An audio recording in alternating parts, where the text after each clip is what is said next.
अंदर से दुखी होता है। ये शब्द जब कहे जाते हैं, दुखी परमात्मा से दूर करता है और सुख कहते हैं कि परमात्मा की याद दिलाता है। जब हमें सुख मिलता है, धन मिलता है, संपत्ति मिलती है या हमारा नाम होता है, तो हम कहते हैं कि हमारी मेहनत का रंग परमात्मा ने आखिरकार हमें दिखाई दिया, हमारी मेहनत का फल। और जब दुख मिलते हैं परिवार से, आर्थिक तंगी से या अड़ोसी से, पड़ोसी से, मित्र से, तो हम कहते हैं कि परमात्मा तूने बहुत दुख दिया। ना तो परमात्मा दुख देने वाला है और ना सुख देने वाला है, ये हमारे स्वयं के अपने कर्म है। परमात्मा समझाते हैं, यदि हर एक व्यक्ति को, किसी की संतान नहीं है, किसी का प्रमोशन नहीं है, किसी को आर्थिक तंगी है, किसी को कोई और परेशानी है, किसी की बीवी अच्छी नहीं है, पति अच्छा नहीं है, बच्चे अच्छे नहीं है, तो परमात्मा सभी को समझा रही है कि यदि हर एक व्यक्ति के हाथ में उसके पिछले जन्मों की डायरी में लिखा हुआ वो हिसाब किताब उसके हाथ में थमा दे, तो शायद उन पन्नों को पढ़ करके हम कभी परमात्मा से शिकायत न करेंगे।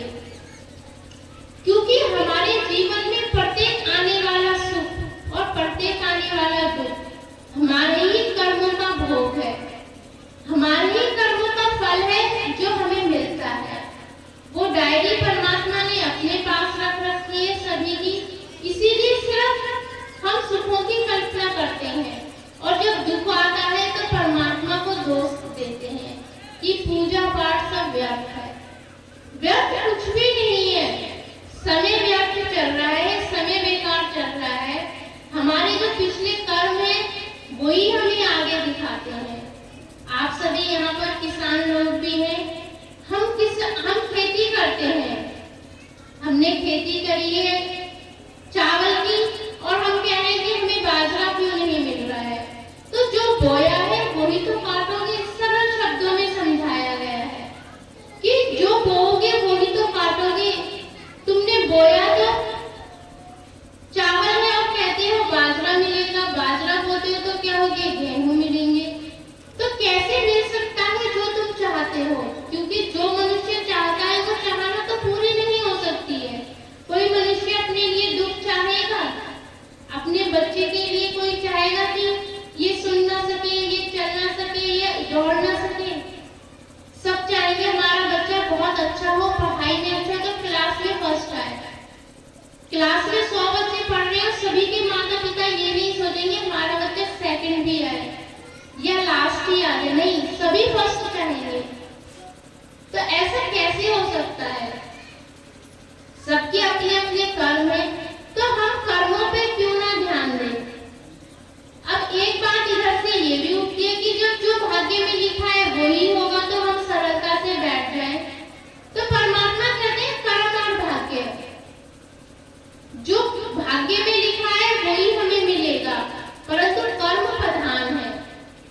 यदि पिछले जन्मों में हमें सत्संग नहीं मिला है, इस जन्म में हमें सत्संग मिला है, तो हम अपने कर्मों के प्रभाव को हम कम कर सकते हैं, बदल नहीं सकते, क्योंकि बदला तो कृष्ण ने भी नहीं था। राम जन्म में जब उन्होंने बाली को मारा था, तो कृष्ण जब बने थे तो वही बाली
कि न योगी बनना वियोगी बनना ठाक रमा के बल में जा।